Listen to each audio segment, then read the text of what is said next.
तमाम नारे, तमाम वादे, तमाम दावे मोदी जी के खोखले साबित होते आ रहे हैं। अभिनंदन करती हूँ, इस्तकबाल करती हूँ, आई वेलकम यू ऑल। और जो थोड़ा विलंब हुआ उसके लिए मैं क्षमा प्रार्थी हूँ। तो देखिए, 2014 के चुनाव प्रचार में, इलेक्शन कैंपेन में प्रधानमंत्री मोदी जी, जो तब तक दावेदार थे प्रधानमंत्री बनने के, उन्होंने महंगाई को बहुत बड़ा मुद्दा बनाया। बड़ी प्रखरता और मुखरता से महंगाई के मुद्दे को उठाने का काम मोदी जी ने किया था और एक बड़ा नारा उन्होंने दिया, बहुत हुई महंगाई की मार। और विडंबना देखिए कि मोदी जी के राज में उनकी नाक के तले आज जिस दिन महंगाई की मार नहीं पड़ती है, जिस दिन पेट्रोल, डीजल, सीएनजी या एलपीजी का दाम नहीं बढ़ता है, महंगाई के कारण जनता की कमर जिस दिन नहीं टूटती है, आश्चर्य उस दिन होता है। ऐसा ही एक नारा था चीन को लाल आंख दिखाने का। तो चीन तो भारत की सीमाओं में घुसपैठ कर चुका है, पुल बना रहा है, बंकर बना रहा है, सड़क बना रहा है।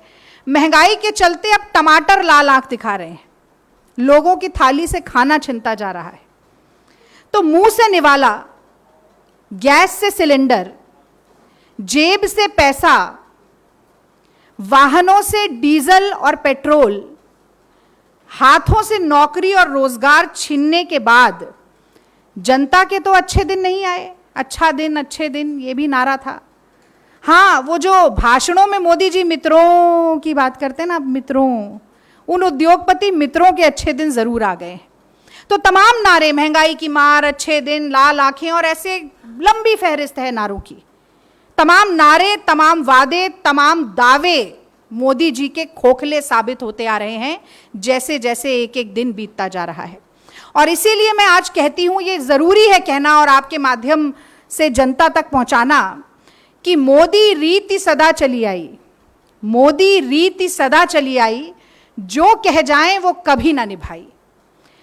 आज की सबसे बड़ी खबर है कि घरेलू गैस के सिलेंडर को भरवाने के लिए अब 50 रुपया और ज्यादा देना पड़ेगा। तो देखिए, मनमोहन सिंह जी की सरकार थी, यूपीए की सरकार थी 10 साल। अंतर्राष्ट्रीय बाजार से हम कच्चा माल महंगा खरीदते थे और उसे सस्ता बेचते थे।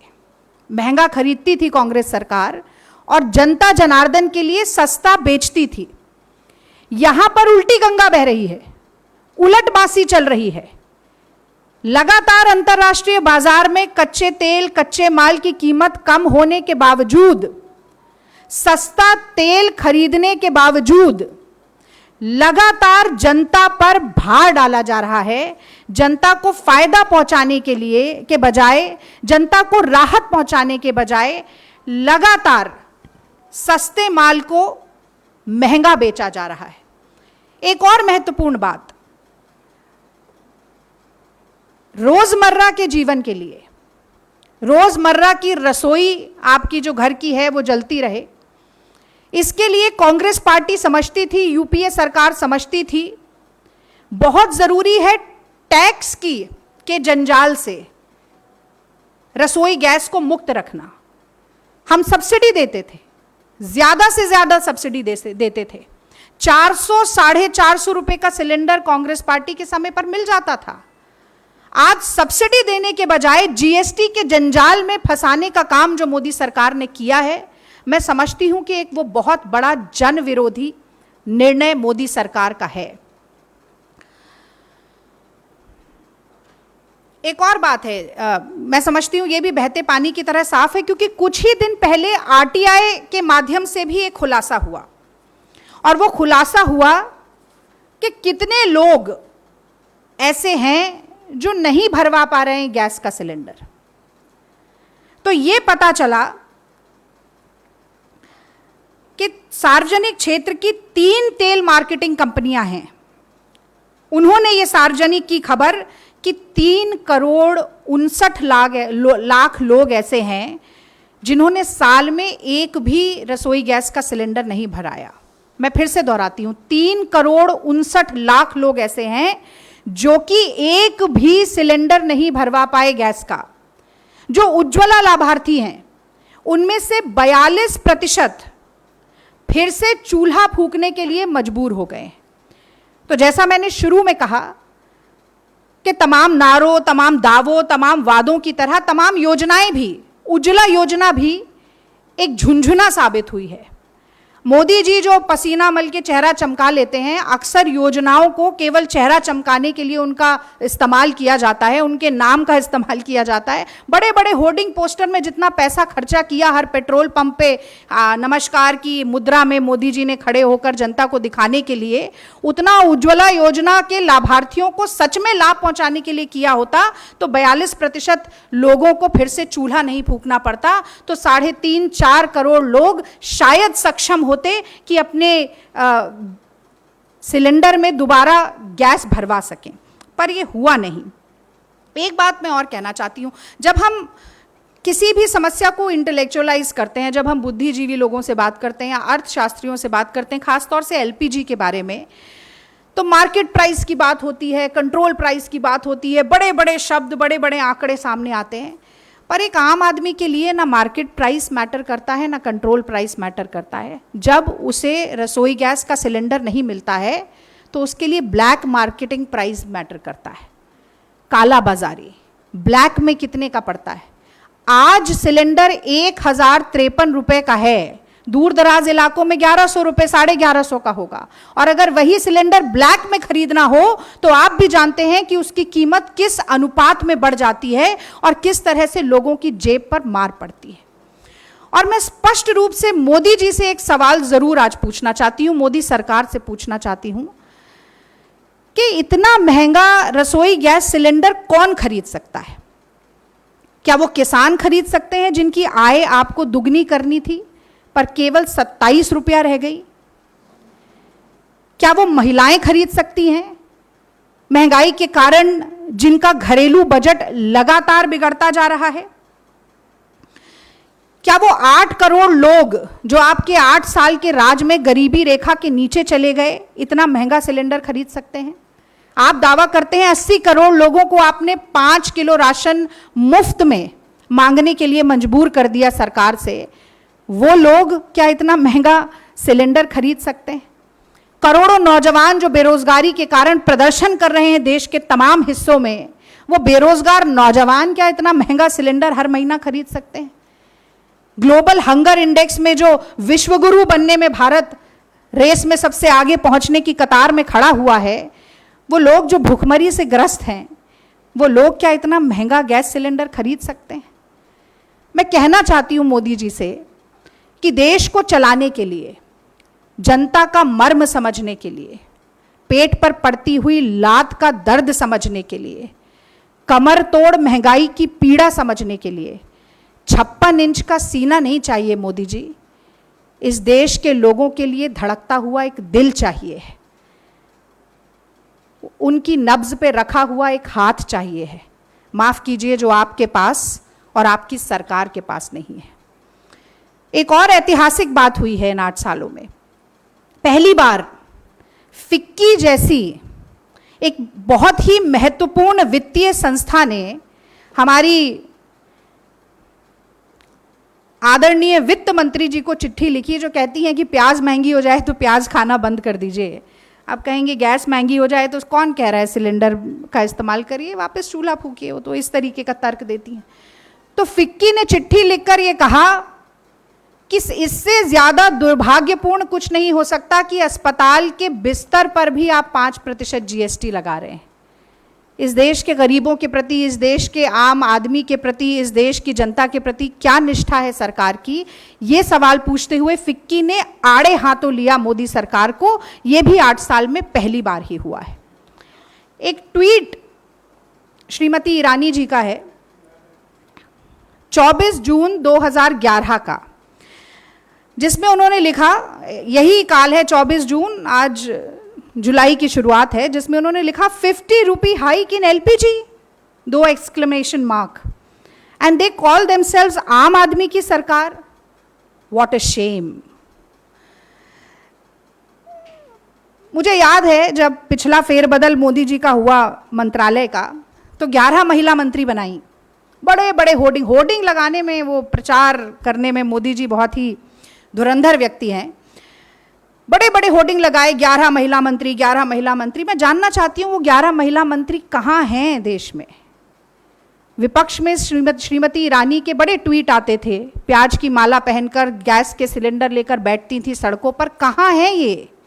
अंतरात्मा से आवाज नहीं आती? लोगों की दुहाई चित्कार नहीं सुनाई देती? ये मन का मैल है या कान का मैल है कि जनता की चित्कार आपको सुनाई नहीं देती? आप पूछती थी कि कांग्रेस पार्टी क्या आम आदमी की सरकार है? आज लगातार चरम पर पहुंचती महंगाई किसकी सरकार है? ये मैं जानना चाहती हूं। और आज तो ऐसा लगता है कि केवल शमशान और कब्रिस्तान, जो कि भाजपा का नैरेटिव रहता है हर चुनाव में और जिसकी नींव पर राजनीति की इमारत खड़ी करते हैं, जीएसटी केवल शमशान और कब्रिस्तान पर ही नहीं लगा है। अभी मौत को शायद छोड़ दिया है इन्होंने, जीना तो दूभर कर ही दिया है। तो ये सारे सवाल हैं जो मुझे लगता है कि पूछने बहुत बहुत लाजमी हैं। यूपीए सरकार के समय पर बटुए में पैसा लाते थे तो थैला भर सामान मिलता था। कुछ ही समय में मोदी राज जब तक 1-2 साल का बचा है, ज़रूर ऐसा होगा कि थैला भर पैसा लेके जाएं और बटुए में सामान मिले। यही विडंबना है।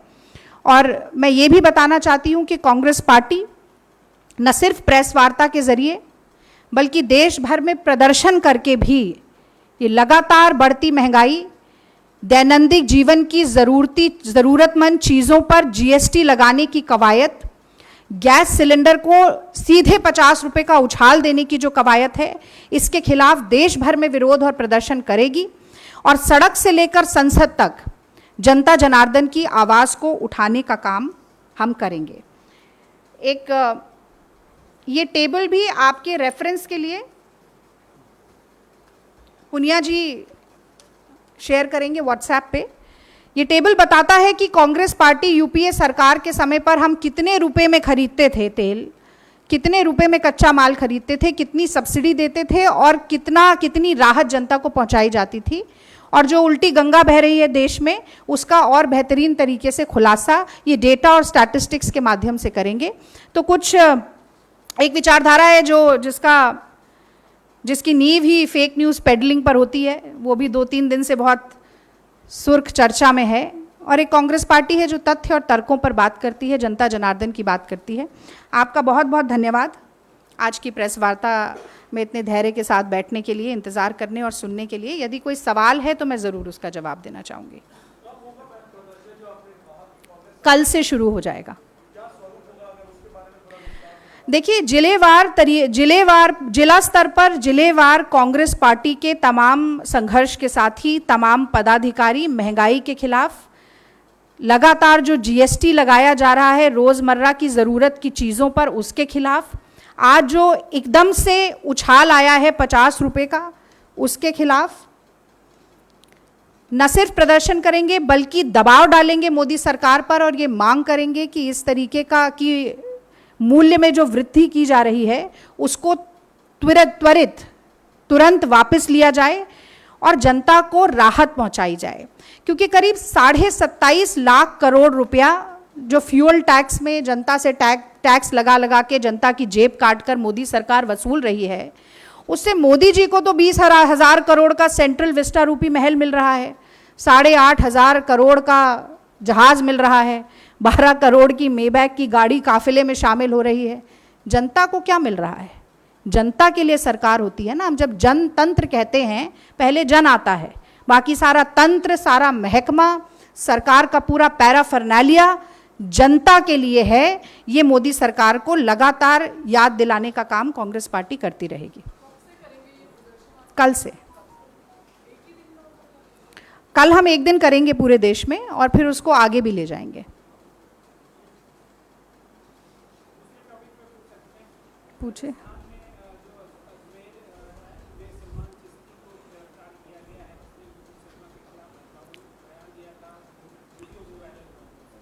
देखिए, एक बात भारतीय राष्ट्रीय कांग्रेस बहुत स्पष्ट रूप से कहना चाहती है कि हमारा देश भारतवर्ष धमकियों के आधार पर, गीदड़ भपकियों के आधार पर, फतवों के आधार पर, भीड़ तंत्र के आधार पर नहीं चलता है, ना चलेगा।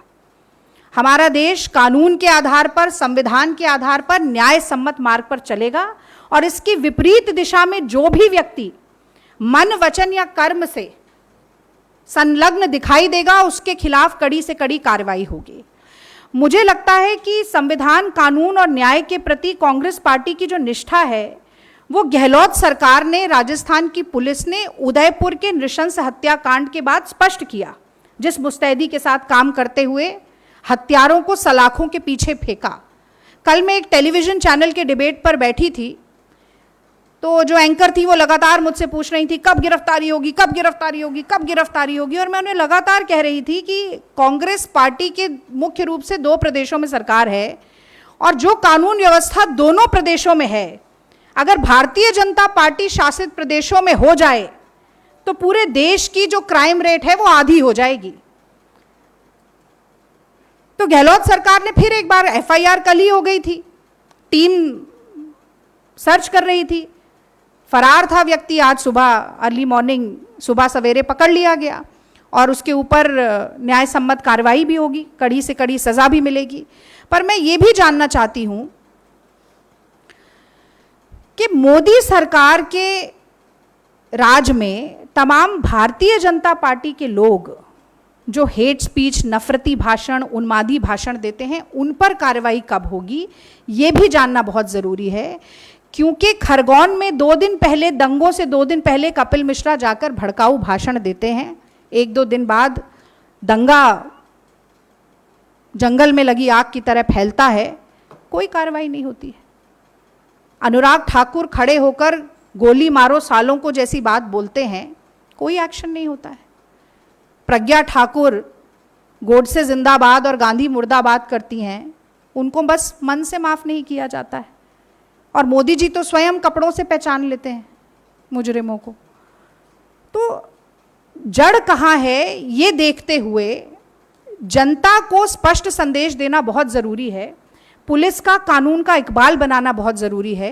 कांग्रेस पार्टी सुनिश्चित करती है, वही अजमेर की अरेस्ट से भी आज सुनिश्चित हुआ। महाराष्ट्र के मुख्यमंत्री एकनाथ शिंदे का एक बयान है, उन्होंने कहा कि बीजेपी तुलना में हमारी संख्या कम थी, लेकिन हमें पीएम मोदी का आशीर्वाद था। मोदी जी ने शपथ ग्रहण से पहले मुझसे कहा था कि हर संभव मदद करूंगा। और अमित शाह के बारे में उनका कि अमित शाह जी हमारे से चट्टान की तरह खड़े थे। कांग्रेस क्या कहेगी? अब देखिए, जनता द्वारा चुनी गई सरकार को गिराने में भारतीय जनता पार्टी की और मोदी जी की कैसी संलिप्तता है और रही है, ये तो शिंदे जी के इस बयान से साबित हो गया। भारतीय जनता पार्टी अपने प्रवक्ता नहीं भेजती थी सारे डिबेट्स में जो महाराष्ट्र के ऊपर हो रहे थे, दामन छिटकती थी कि भाई हमारा कोई लेना देना नहीं, ये तो शिवसेना की फूट है। आज ये बात खुद एकनाथ शिंदे कह रहे हैं कि शपथ से पहले और शायद देवेंद्र फडणवीस के पता होने से भी पहले इनको बता दी गई थी। तो आखिर ये कौन सा कुनबा है भानुमति का, ये भी देखने की बात है। और इसमें मुझे नहीं लगता कि कोई बहुत ज़्यादा आश्चर्य की बात होगी अगर 11 जुलाई तक की ही ये सरकार हो और उसके बाद रहे भी ना। पर हाँ, ठीक है, अच्छी बात है। हम कई वीडियोस भी ऐसे वायरल हुए कि सवाल पूछा जाता है शिंदे जी से, माइक खींच लेते हैं देवेंद्र फडणवीस। तो कौन कितना बड़ा शासन में हिस्सेदारी रख रहा है, कौन असली मुख्यमंत्री है, क्या सिर फुटौल और भिड़ंत्र अब भाजपा और शिवसेना के बीच में, या शिवसेना का ये जो फैक्शन है उसके बीच में चलेगी? मुझे लगता है ये सवाल कुछ ऐसे हैं जो समय के गर्भ में हैं और धीरे धीरे बात खुलती जाएगी।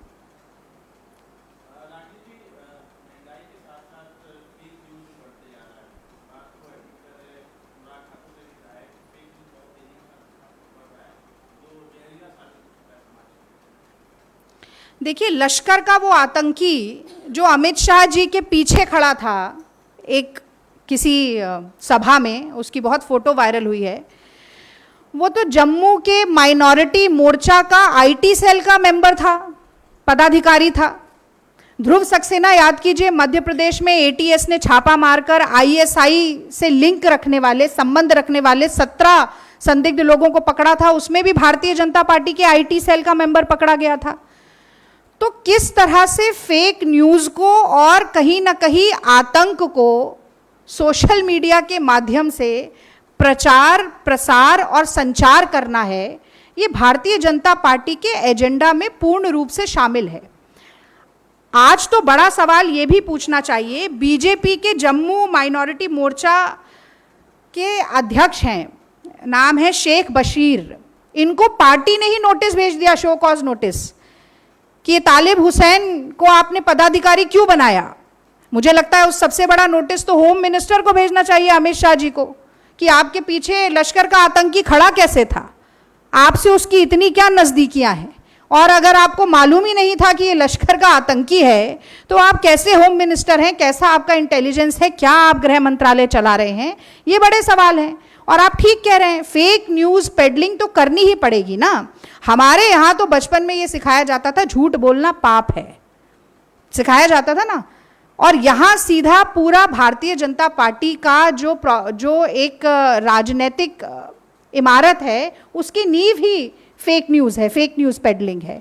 और इसी के साथ साथ ये जानना भी बहुत ज़रूरी है कि आतंकियों के साथ किस तरीके के ताल्लुकात हैं भारतीय जनता पार्टी के। जिस शो की मैं बात कर रही थी उसमें मैंने लगातार ये कहा एंकर से कि आप पूछिए एक बार मोदी जी से कि पहला तो वो शांति की अपील क्यों नहीं करते देश में, और दूसरा कि भाजपा का हर तार आतंकी से क्यों जुड़ा मिलता है। यानी कि आतंकी का कोई धर्म नहीं, कोई जाति नहीं, कोई क्षेत्र नहीं, कोई रंग नहीं, पर हर आतंकी का लिंक भारतीय जनता पार्टी के साथ है।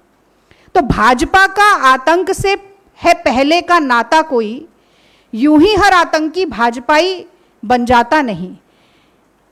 तो आप कर लीजिए, रियाज अटारी भारतीय जनता पार्टी के, तालिब हुसैन भारतीय जनता पार्टी के, ध्रुव सक्सेना भारतीय जनता पार्टी का, वो बलराम सिंह बजरंग दल का जो टेरर फंडिंग करता था भारतीय जनता पार्टी का। इसको एक्सपोज करना और मोदी जी के ऊपर दबाव बनाना कि वो चुप्पी तोड़े और बताएं कि आतंकियों के साथ क्या नाता है भारतीय जनता पार्टी का, मुझे लगता है कि उनका कर्तव्य है जनता के प्रति, और इस पर मुंह में दही जमाकर नहीं बैठना चाहिए। जिस तरह से अपना प्रचार मुखरता से करते हैं, इन सवालों का जवाब भी देना चाहिए।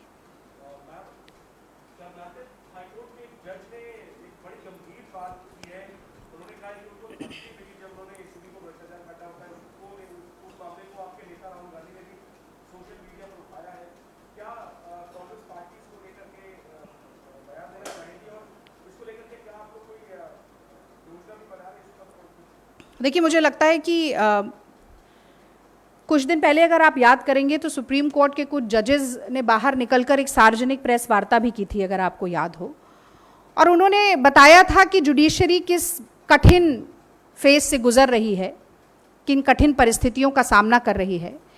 और ये बहुत ही दुर्भाग्यपूर्ण है एक जज का बाहर निकलकर कहना कि सच को उजागर करने के लिए, सही निर्णय लेने के लिए, न्याय सम्मत फैसला देने के लिए जान की धमकियां मिल रही हैं।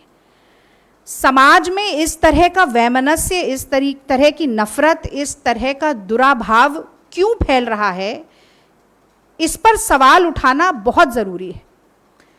और फेक न्यूज़ पेडलिंग के साथ भी अगर हम इसको जोड़कर देखें तो कहीं ना कहीं अगर सुप्रीम कोर्ट का फैसला हक में आता है, अगर सुप्रीम कोर्ट कहता है कि फ्लोर टेस्ट को हम स्थगित नहीं करेंगे, तो वही लोग जो जश्न मना रहे थे, अगले दिन सुप्रीम कोर्ट की टिप्पणी नुपुर शर्मा के खिलाफ आती है, तल्ख टिप्पणी आती है, और ये कहा जाता है कि नुपुर की बदजुबानी की वजह से देश में आग लग गई। तो वही लोग जो एक दिन पहले जश्न मना रहे थे सुप्रीम कोर्ट के ऑर्डर का, वो जजेस को भी ट्रोल करने लगते हैं। तब भी एक जज को बाहर निकलकर ये कहना पड़ता है कि इस तरह से सोशल मीडिया के जरिए भी जहर फैलाना, पर्सनली लोगों को टारगेट करना कितना खतरनाक हो सकता है एक सभ्य समाज के लिए। आपने बहुत अच्छा सवाल पूछा, इसके लिए आपको साधुवाद। और कांग्रेस पार्टी, राहुल गांधी जी ने इस मुद्दे को उठाया है। कांग्रेस पार्टी लगातार संवैधानिक संस्थाओं की स्वायत्तता को खत्म जो भारतीय जनता पार्टी करती जा रही है, हलक से दबोचने का काम जो करती जा रही है, उसके खिलाफ आवाज उठाती रही है और आगे भी उठाती रहेगी।